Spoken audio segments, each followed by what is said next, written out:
유영철의 모티브가 된 정두영은 결혼하기 위해 강도와 살인으로 10억을 채운다는 목표를 세우고 10개월 동안 9명을 살해한 연쇄 강도 살인마이다. 정두영은 1968년생으로 부산에서 태어나 2살이 되던 해 아버지가 암에 걸려 세상을 떠난 뒤 홀어머니의 밑에서 매우 가난한 시절을 보내게 된다.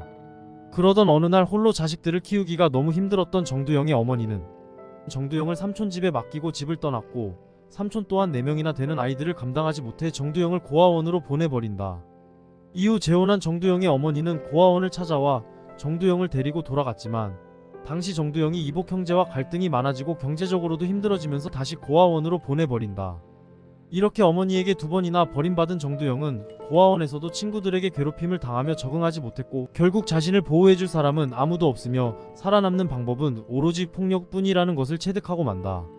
1986년 5월 당시 18살이던 정두영은 부산의 한 초등학교에 돈을 훔치기 위해 들어갔다가 마주친 교사를 흉기로 찌르고 달아났고 이 사건으로 경찰을 피해 도망을 치게 되는데 한 달 뒤 방범대원에게 붙잡혀 경찰서로 끌려갈 위기에 처하게 되자 정두영은 소지하고 있던 칼을 꺼내 방범대원의 가슴을 찔러 살해하고 만다.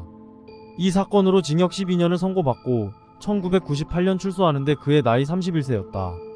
참고로 이 사건 이후 불신 검문에 대비하여 흉기를 지니고 다니지 않게 되었고 사건 현장에서 구한 흉기를 사용해 살해한 뒤 은닉하고 도망치는 까닭에 맨손의 살인마로 불리게 되었으며 현장에 적절한 흉기가 없으면 맨주먹과 발로 죽을 때까지 구타하였다고 한다. 출소 후 정두영은 친형으로부터 한 여자를 소개받아 그녀와 교제를 시작하게 되었는데 그는 과거 어머니로부터 2차례나 버림을 받는 등 불우한 가정환경을 겪어 부정상적인 가정을 만들고 싶다라는 꿈이 간절했고 그녀와 함께 행복하게 살기 위한 계획을 세우게 된다. 이와 동시에 행복하게 살기 위해선 10억이라는 금액이 필요하다는 생각이 들게 되자 그때부터 돈을 벌기 위한 방법으로 강도를 저지르기 시작했다.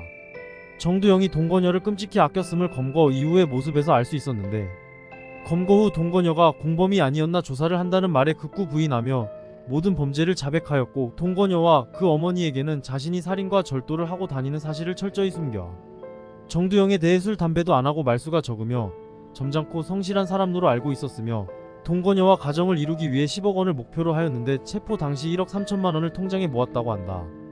1999년 6월 2일 부산 서구 부유층 한 주택에 들어가 절도를 하려 하였으나 마침 이사를 가 비어 있었고 담을 타고 바로 옆집으로 넘어가 혼자 집을 지키던 가정부를 머리와 얼굴 부위가 거의 으스러질 정도로 잔혹하게 가격해 살해한다.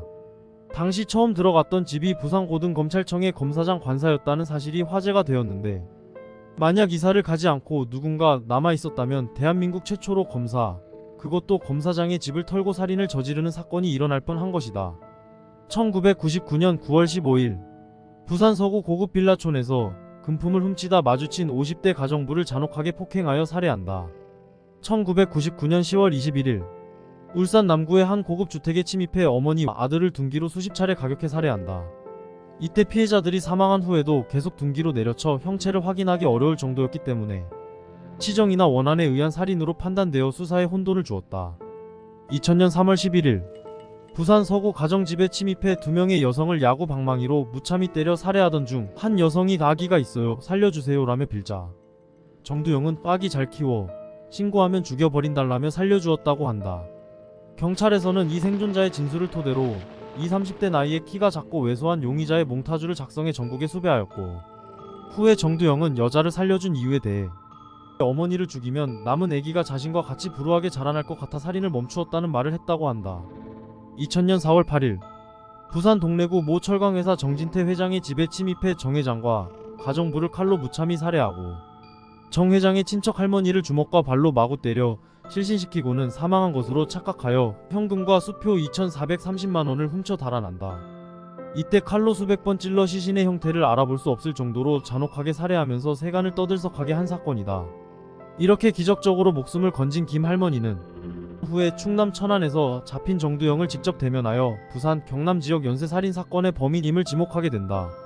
정두영은 이처럼 부유층 주택에 물건을 훔치려 들어갔다가 집에 사람이 있으면 가차없이 죽여버리는 잔혹성을 보여준다. 정두영은 범행을 저지르며 자신의 흔적을 지우고 수사에 혼동을 주기 위해 사건 현장 신발장 안에 있던 운동화를 신고 집안 곳곳에 가짜 족적을 남겼고 경찰에서 정과가 있던 그를 용의자로 의심해 행적을 파악하기 위해 전화로 연락을 하자 마음 잡고 살고 있는데 너무 그러지 마십시오 라며 뻔뻔하게 모른다는 답을 남기기도 했었다고 한다. 이렇게 10개월이라는 짧은 기간 동안 총 9명에 달하는 피해자를 살해했던 그는 2000년 4월 천안으로 거처를 옮기고 중소기업을 운영하던 박모 씨의 집에 쳐들어간다. 그리고 집안을 아무리 뒤져도 돈이 될 만한 물건이 나오지 않자 박모 씨의 아내를 협박해 귀가하던 남편에게 돈을 뽑아오도록 전화하게 했는데 박모 씨는 아내가 평소와 다른 말투를 쓰는 걸 이상하게 생각하고 경찰에 신고해버린다. 이에 경찰 한 명이 남편인 척 대신 돈을 들고 집으로 들어간 뒤 돈을 건네주었고 경찰은 돈을 받고 나가는 정두영을 급습하여 가스총까지 발사하는 등 추격전 끝에 체포에 성공한다. 처음엔 강도살인이 아닌 인질극 범인으로 수사 중이었으나 경찰서에 틀어놓은 TV에서 마침 KBS의 공개수배 사건 25시라는 프로그램이 나오고 있었고 내용은 한 달 전 2명의 여성을 야구 방망이로 살해한 사건이었다고 한다.